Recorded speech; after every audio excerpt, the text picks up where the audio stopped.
report was submitted to Asahi President Masataka Watanabe.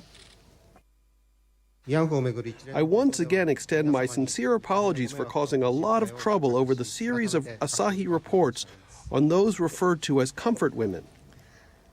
In August, the Asahi retracted past articles which were based on accounts by Seiji Yoshida. In those articles, Yoshida testified he had taken Korean women away against their will to serve Japanese soldiers.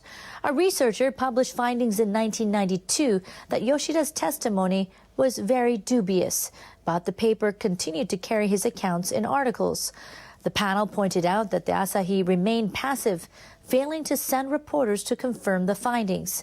It says the Asahi betrayed the trust of its readers, and its actions should be criticized for violating journalistic ethics. President of one of Japan's biggest newspapers is in hot water over misreporting of the testimony. The paper is retracting its article. Also apologized for incorrect articles on another issue. Last month, the newspaper retracted stories it ran on the so-called comfort women issue, saying they were based on a false account. It reported accounts given by a man in the 1980s and 1990s. He said he forcibly gathered women on the Korean island of Jeju during World War II and sent them to work in brothels. The paper said it interviewed about 40 people on the island in April and May to confirm his story, but could not find any evidence to support it. The president said he'll set up a panel of outside experts to study the case and its international implications. A Japanese person who was part of the Japanese Imperial Army and stationed in Korea during World War II. And this person in the Japanese Imperial Army, his name is Seiji Yoshida, and I'm sure I butchered his name. Guess what, kids? I do not care that I butchered his name. Not out of disrespect for the Japanese people, but out of disrespect towards communism. You see, this member of the Japanese Imperial Army who served during World War II in Korea, he's a communist, an admitted communist. The war is over with. He returns to Japan, and he runs for city council in the town that he lived in under the Communist Party, and he lost. Ha! Good. Some years later, he authors a book. Well, he became a novelist. He writes a book, and the name of the book is My War Crimes. That's it, kids. Detailing the war crimes committed while he was in the Japanese Imperial Army to show you what a bunch of war criminals they were. You understand? And in the book, My War Crimes, he writes about the comfort women issue. How the Japanese Imperial Army tore through the peninsula, just yanking up women, forcing them to become sex slaves and concubines for the Japanese Imperial Army. I got it right here in the book. So the communists put it in the book, and many Koreans said, hey, here's the proof. You see, you did round up our women and force them to be sex slaves because one of your members of the Imperial Army wrote it in this book. So this communist, some years later, I think it was 1996, he's interviewed. And in the interview, he admits those were lies he wrote in this book. What? I'm shocked. You mean communists tell lies? Nah, I don't believe that. But that's what he said. He said when he put that in the book, it was a lie. So the interviewer asked the liar, well, why did you do that? Now remember, he's a communist. Communism, Marxism, everybody's equal, capitalism is evil. Why, I put those lies in the book, he said, because there's no profit in telling the truth in a book.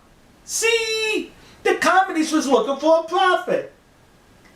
That's the bankruptcy of communism and all people of that ideology and their gateway ideologies. So, are we to believe now that the whole comfort woman issue was fabricated, made up? Oh, sure, they were comfort women. But they were recruited as prostitutes. And the fact that they were forced into sexual slavery, well, this person said it's a lie. He said it right there in that interview. That when he put it in the book, it was a lie, and he lied so the communists could make a profit.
皆さんですね、散々十分に合わせがね、とんでもないという話はですね、もうお聞き及びだと思います。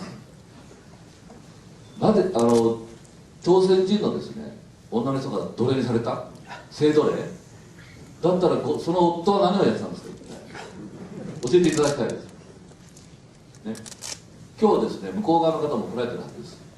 うちの僕の友達も今現在潜入してますけどもお互いに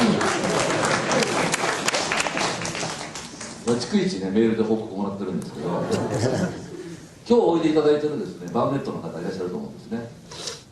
私お聞きしたいんだけど、自分の女房娘を性奴隷にされてるんですけど、どうして騙ってたんですかね。バーネットの方でうち帰って聞いてみてください。なんで騙ってたんですかね、当時朝鮮半島で村長さんはですね、酋長って言ったんですけども、一人残らず朝鮮人ですよ。村長さん何やさんですか、一体町長さんね、免長って言うんです、向こうは免長さんは全員朝鮮人ですよ。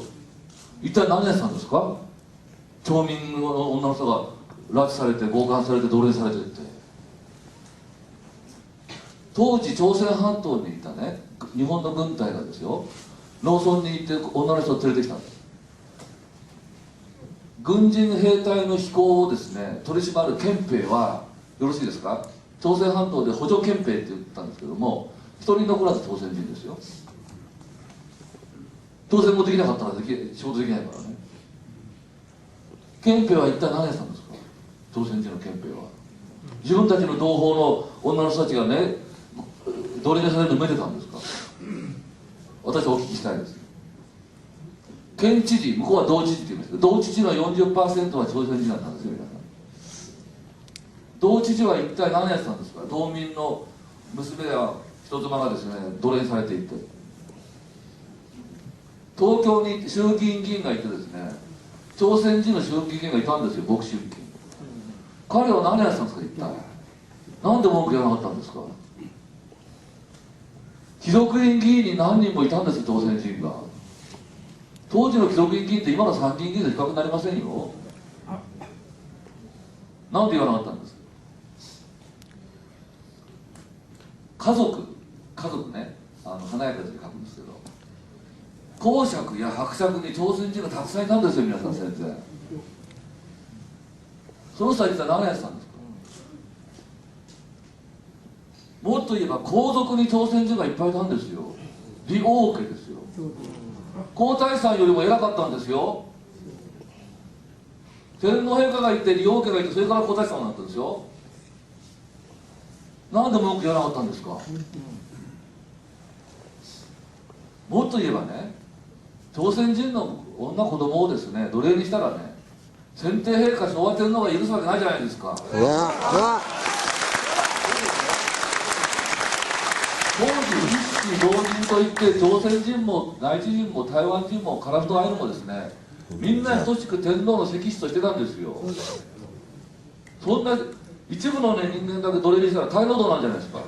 天皇陛下が許すわけがないですよ。ね、終戦直後になってですよ、李承晩が帰ってきた、アメリカから帰ってきて、彼は猛烈な勢いで反日を始めた。徴兵徴用された男たちのですね賠償金返せって言い出した。でも李承晩だって一言だって自由軍やむのって言わなかったんですよ。なんでですか。どの方教えてくださいよ。いなかったから、そんなの性奴隷なんて。カメラ分かりますよ。昭和40年の日韓条約に向けて14年間も交渉した日本と韓国政府は。その時に韓国政府は14年間一言だって自由軍やむって言わなかったんですよ。なんでなんですか。分かったこと言えないですよ。昭和40年から平成3年まで26年間、韓国政府は韓国のマスコミも自由軍やむなんて一言言わなかったんですよ。なんでですか。ないからですよ。それを平成3年に言い出したのは日本人なんです、ね、皆さん性奴隷なんてなかったの。